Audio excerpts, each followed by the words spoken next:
নজর রাখবো এই মুহূর্তে বাংলার খবরে। বাংলাদেশে পাচারের আগেই গরু পাচারকারী 10 জনকে গ্রেপ্তার করলো বহরমপুর থানার পুলিশ। এবং যে খবর পাওয়া গেছে, কার্যত বহরমপুর থানার পুলিশ তারা অভিযান চালিয়েছিল শনিবার দুপুরে। বহরমপুর থানার সাটুই থেকে গরু সহ পাচারকারীদের গ্রেপ্তার করা হয়েছে। যদিও ধরা পড়ার পর পাচারকারীদের বক্তব্য হচ্ছে তারা ব্যবসার জন্য গরুগুলি সাইথিয়া হাট থেকে কিনে আনছিল। বেলডাঙ্গা হাটে বিক্রি করা হতো। মোট 70টি গরু বাজেয়াপ্ত করা হয়েছে, যার বাজার মূল্য আনুমানিক 80 লক্ষ টাকা হবে বলে জানা গেছে।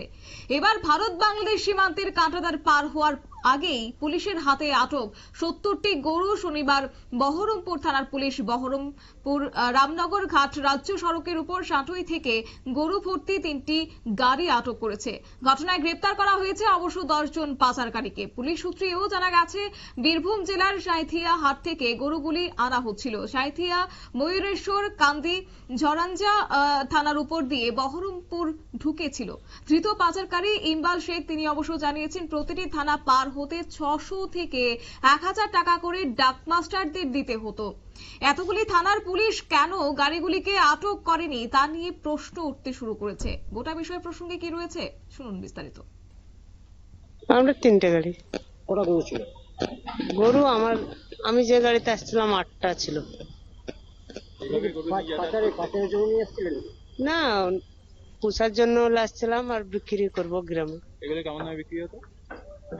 এই যেরকম যা গরু, যেরকম গরু সেরকম।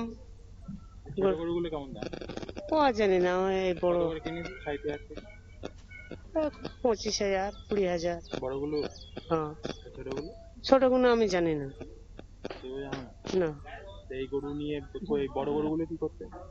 বড় গরুগুলো বিক্রি করতাম আমাদের বেলডাঙ্গায়। বেলডাঙ্গাতে? ওপারে গরু যাচ্ছে না? না, আমরা বেলডাঙ্গা হাটে বেচতাম। সাইথিয়া থেকে নিয়ে আসলো, ক জায়গায় টাকা দিতে হয়েছে? মনে নেই আমার। কত করে দাও?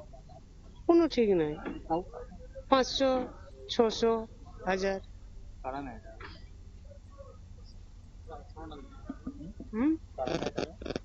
ওখানকার লোক থাকে, যেখানকার যা ডাকমাস্টার থাকে। না, মোড়ে মোড়ে থাকে। হ্যাঁ। বীরভূমে দিতে সাইথিয়া থেকে আসার পরে কত জায়গায় দিতে? 5-7 জায়গায় আমার। 7 জায়গায় দিতে হয়েছে? হ্যাঁ, 5-7 জায়গায় হবে। এটা কিভাবে নাই?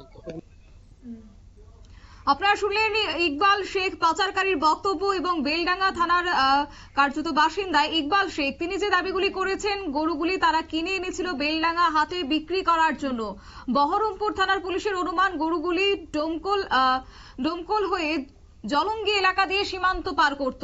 আগে থেকেই সেই খবর তাদের কাছে ছিল, তাই বহরমপুর থানার পুলিশ জানিয়েছে গরুগুলি খোয়ারে রেখে ধৃতদের রবিবার আদালতে পেশ করা হবে। তদন্তের জন্য ধৃতদের পুলিশ হেফাজতের আবেদন ইতিমধ্যেই জানানো হয়েছে। নিয়ে নিচ্ছে ছোট্ট একটি বিজ্ঞাপন বিরতি, সঙ্গে থাকুন।